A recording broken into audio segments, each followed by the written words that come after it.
Welcome to the Home Services Success Stories podcast powered by Peakzi, the #1 AI platform for growing your home services business. I'm Julian Placino, your host, and we have another great show in store for you today because we have Steve Akian, who is the founder and owner of Akian Plumbing, Heating, Cooling, and Electric. Steve, welcome to the show. How are you?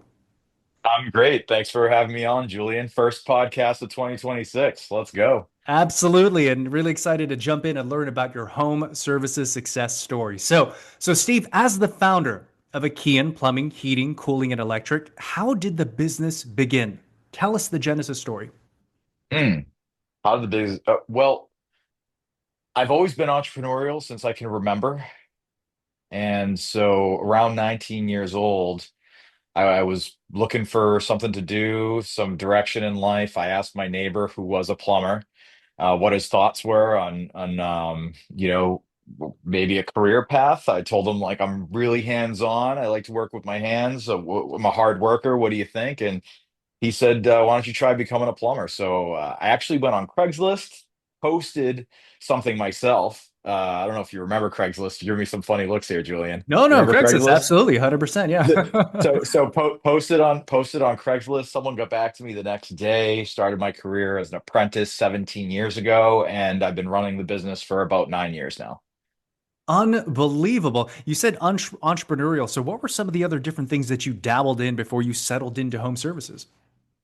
Oh, dude, I used to sell Pokemon cards in the fourth grade. How's that? That's pretty awesome, man. So You Pokemon, know, so really it was kind of wired in the beginning. What would you say is yeah. kind of the sort of entrepreneurial motivation? Is it freedom? Is it making money? Like, what do you think drives that in you? Mm. I think it's a combination of freedom and taking care of people. Hmm.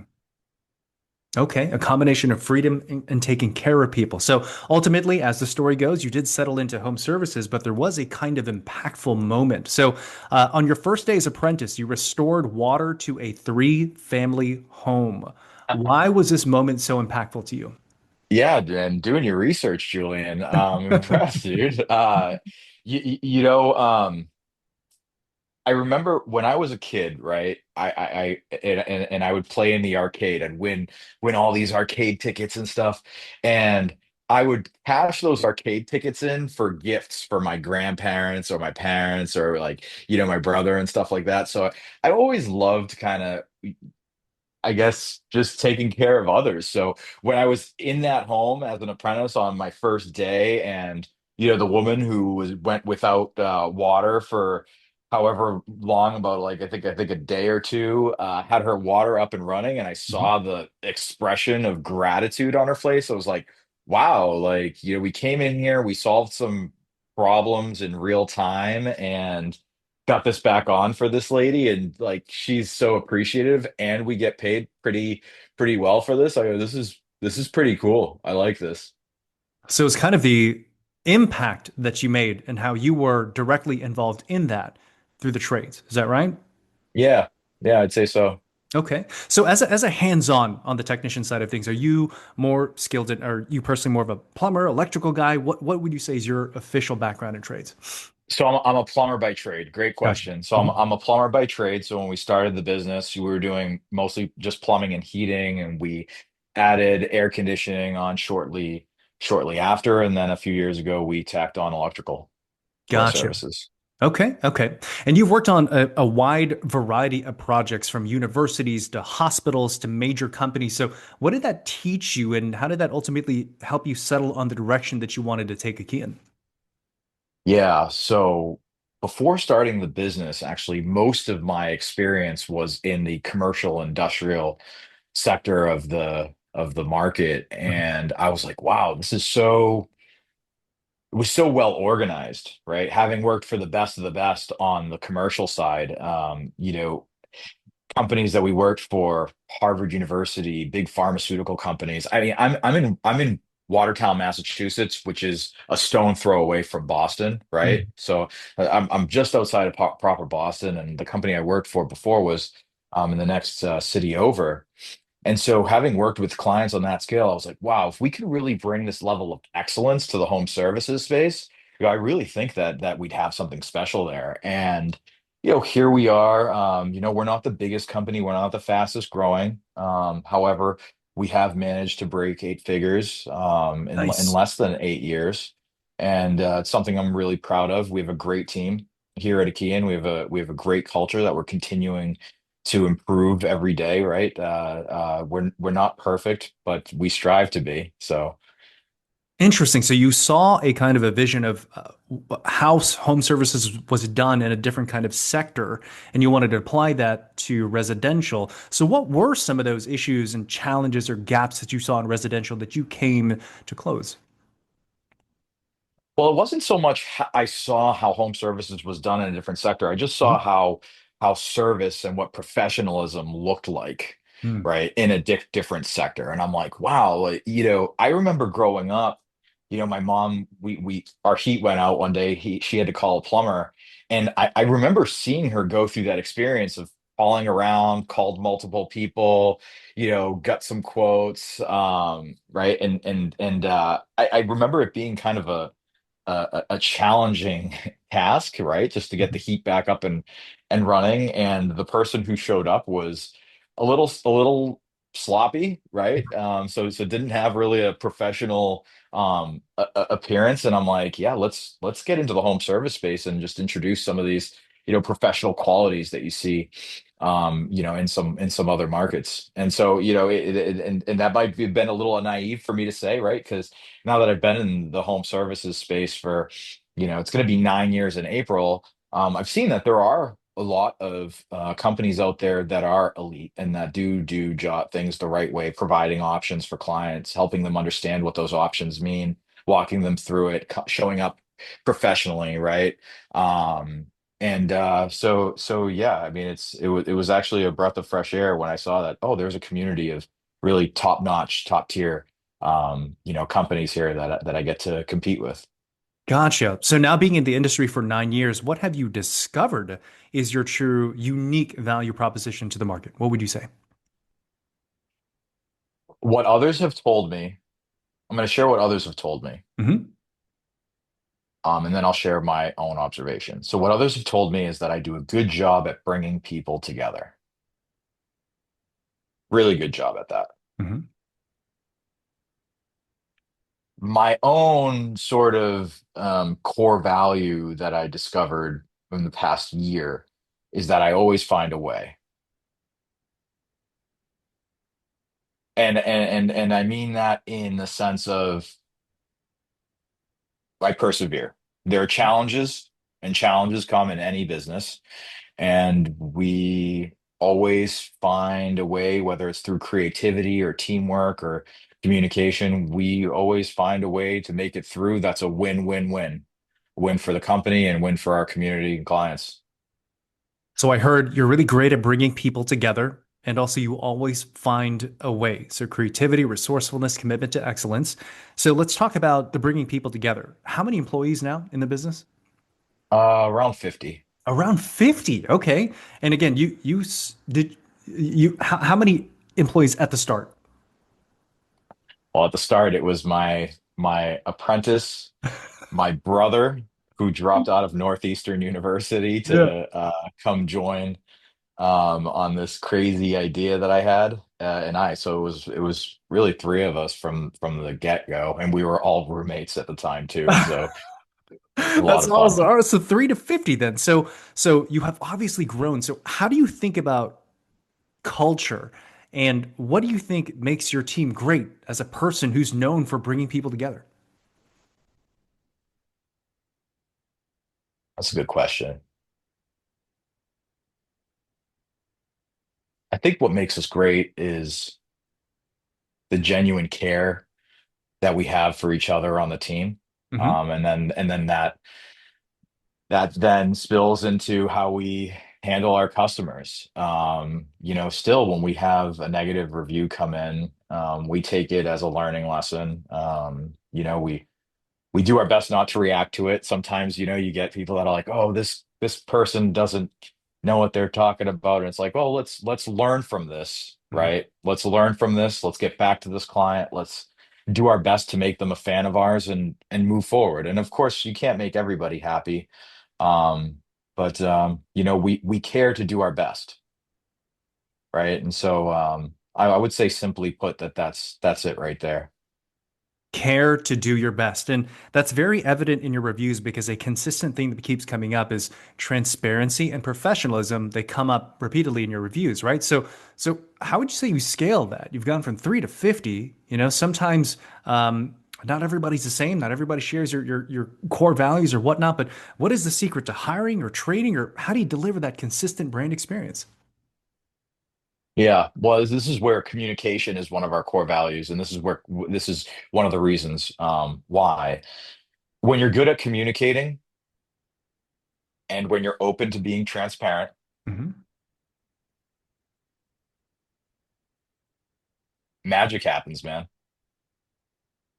I think that's one of the things that I appreciate most about the team that we've put together is something we like to say is the best teams argue. Hmm. It's how they argue that matters, right?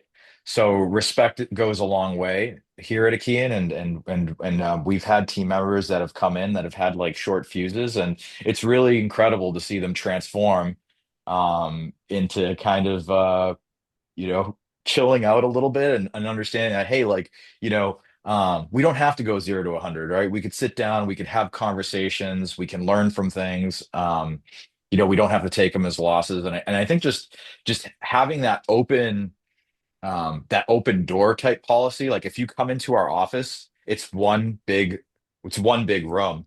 Our install manager, operations manager, general manager, service manager, sales manager, we're all just sitting across from each other at our desks. So, um, it's that would be it. I would say communication is how you scale that, right? So you have companies that'll print core values on the walls, but like we're about the core values, right? We intertwine it in our trainings. We'll like, have fun with our core values, right? During service meetings and install meetings. And I think it's just important to kind of understand that those core values are guiding stars. Hmm. What I think I heard there is so transparency and openness is not just the thing your customers are seeing, but also in the way that you conduct the business internally. Another key aspect also is you mentioned that you're not afraid to have conflict, provided you are arguing for the benefit of the business.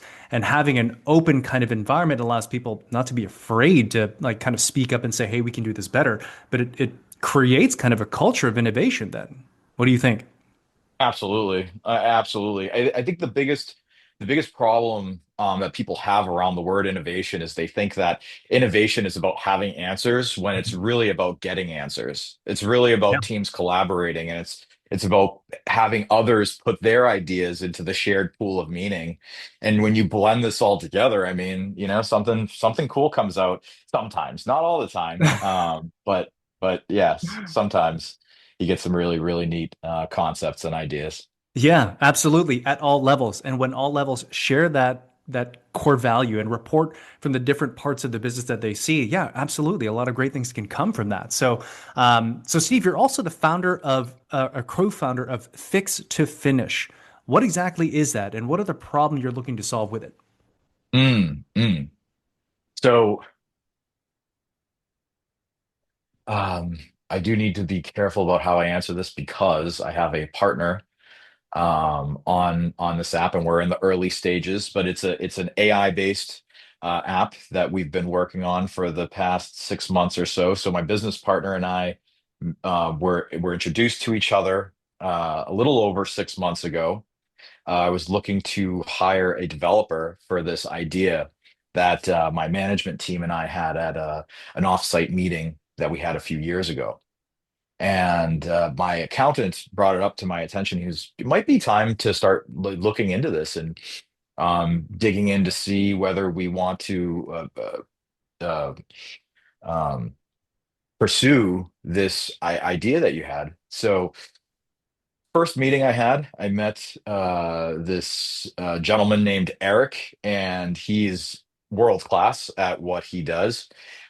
He's had experience working at Harvard and MIT, in the past and had just a really incredible portfolio. And for the past about 5 years, he's been developing applications for companies.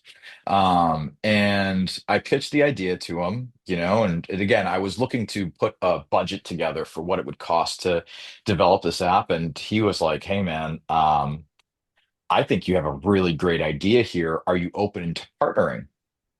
And again, going back to Akian, one of our core values is teamwork, and that really is rooted in the fact that I always believed that two heads were better than one. And so I didn't shoot it down. I said, "Yeah, I would love to learn more. What are your thoughts around what that might look like?" And we had chemistry, we got along.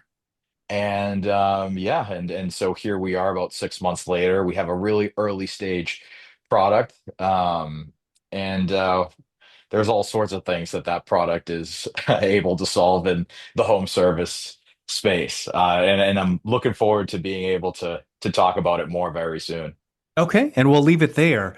And I think that's actually interesting, a great segue to Peakzi because your mind thinks of home services and also technology. So you are a customer of Peakzi, and you actually, you're in that space. So how would you describe what Peakzi is to another home services leader? Oh man, I would say Peaksy is a modern day necessity. I would say it's a modern day necessity because our websites are built for human interaction, and Peaksy is built for interaction with AI, which humans are currently using, right? Sort of as they were using Google before, but it's so much more than that, right? Google didn't really allow for a conversation to occur, where ChatGPT and Google Gemini is really more conversational. And yeah, so I would say modern day necessity, really, just because it works into the way things are being done nowadays. And I know things are moving quickly, with AI and just with the world in general. And they have been, right? Things have slowly been moving faster and faster and faster, really, since the beginning of mankind. So, yeah. I think that's great. A modern day necessity. So it is becoming, and it already kind of is like almost there, like the standard of how people are searching for information. I think that's a great point. What have you found to be some of the most interesting or useful features of the platform?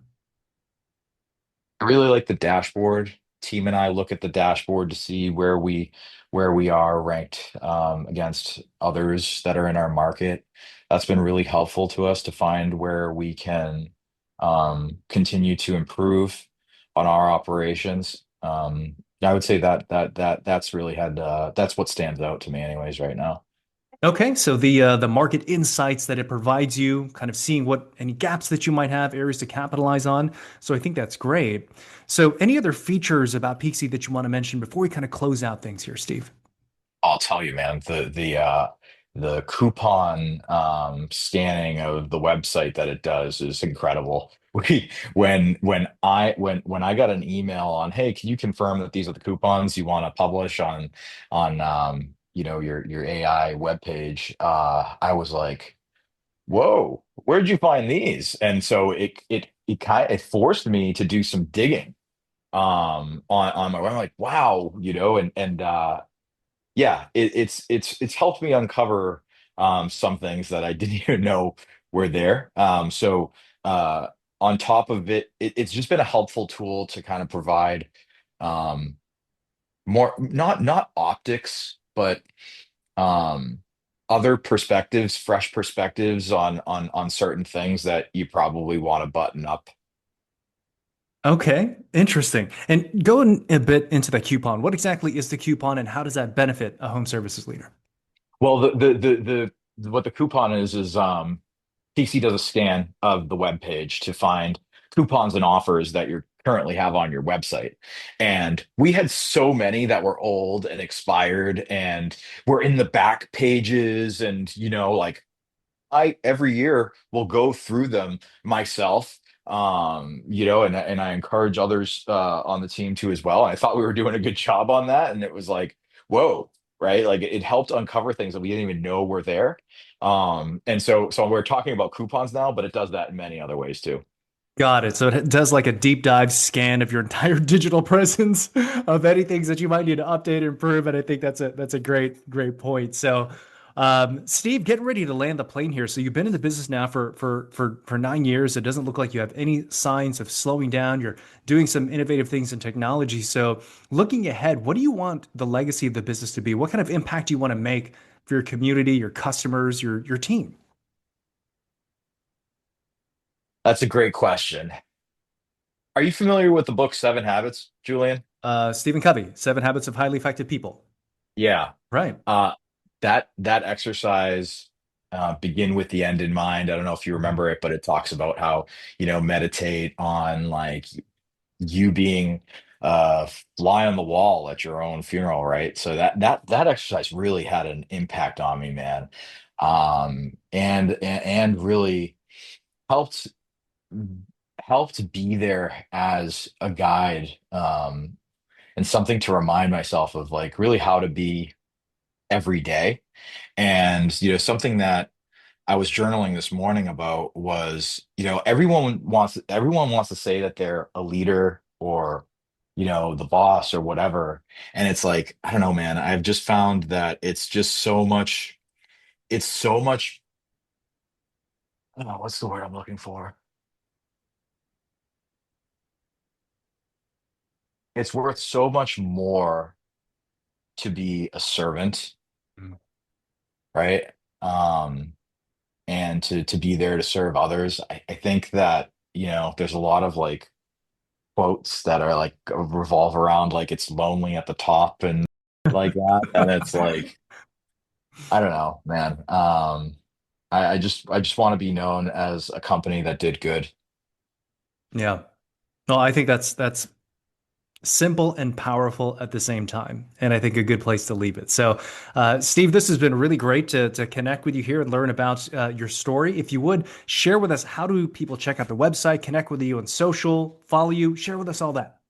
Yeah, yeah, sure. So Instagram, it's Mr. Akian. I changed it from it was Akian CEO, but then I got married and she changed her name to Mrs. Akian, so I only thought it'd be appropriate for me to put my Instagram handle as Mr. Akian. I love it. Um, so you can find me there. Website's www.akianplumbing.com. Instagram is Akian USA or Akian Plumbing and Heating, sorry. Yeah, and then there's some stuff on Fix to Finish that is going to be coming out soon. Actually, fixtofinish.com is up and running now, so you can go there for some sneak peeks on what we got going on. Cool. Well, we're excited to see what's to come and make sure to have all your contact information in the show notes. So, Steve, this has been a lot of fun to get to know you. Thank you so much for your time. Thanks, Julian. And everyone else, that's it for today's episode. So thanks for tuning in, and we'll see you next time on the next episode of the Home Services Success Stories podcast, powered by Peakzi, the #1 AI platform for growing your home services business.